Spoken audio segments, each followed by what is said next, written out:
Welcome to Module 3, our last module, where we will learn how to evaluate the group's document using the version history and comment on the document to provide feedback. Now, before we begin, it is important that the collaborative assignment is completed before evaluation. There should be sufficient time for learners to collaborate and complete the document and a due date for when the document should be shared for evaluation. As the completed document is now open, we are going to view the version history, which allows you to see all the changes that the group has made and to see which person made these specific edits. First, go to File menu, which is located at the top left corner underneath the document name. Now we're going to scroll down to where it says Version History. Then it will provide you with two options, but we're going to click on the See Version History.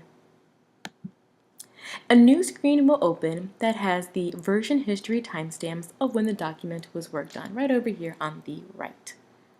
There should be the learners' names and a color next to it, which will indicate who made the edits on the document. For example, let's click on the timestamp February 17 at 5:56 p.m.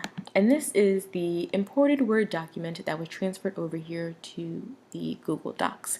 And as you can see, the text is highlighted in teal. And when I put my cursor over it, I'm able to see the learner's name and how they contributed to this.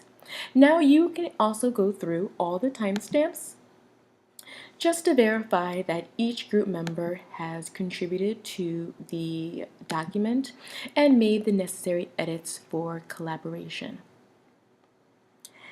Now, once you are done with the version history, we can go back to the original version.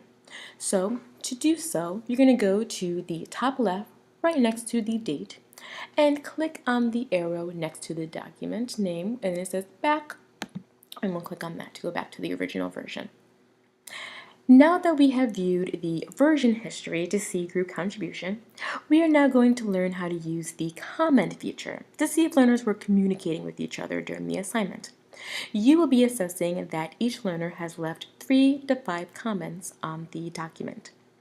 To view comments, on the top right next to the share, there is an icon that says Open Comment History. And you'll click on that.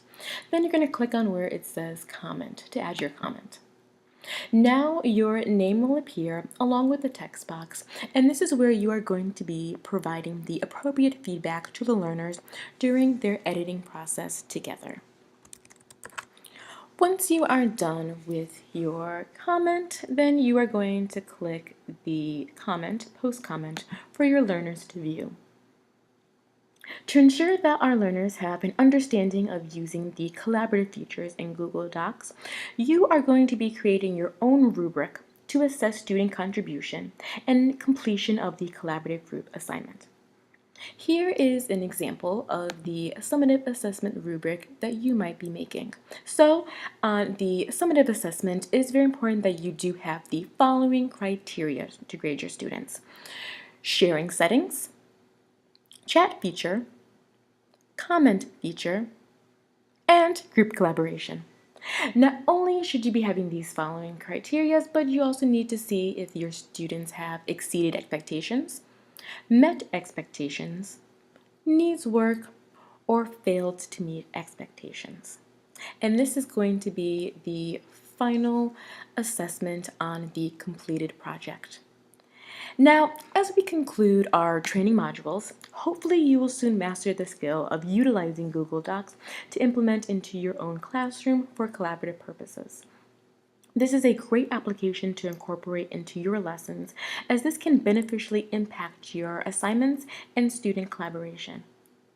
Thank you for watching the training modules, and if need be, you can always go back and view the other modules for assistance at any time. Thanks.